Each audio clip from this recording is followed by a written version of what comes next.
দাও। আসসালামু আলাইকুম ওয়া রাহমাতুল্লাহি ওয়া বারাকাতুহু। ওয়া আলাইকুম আসসালাম ওয়া রাহমাতুল্লাহি ওয়া বারাকাতুহু।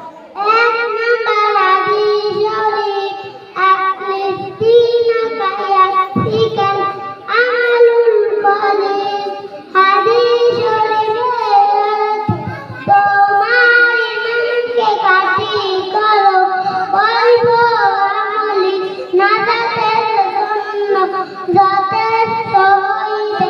দুই নাম্বার হাদিস শরীফ খায়রুকুম মান তাআল্লামা কুরআন ওয়া আল্লামা।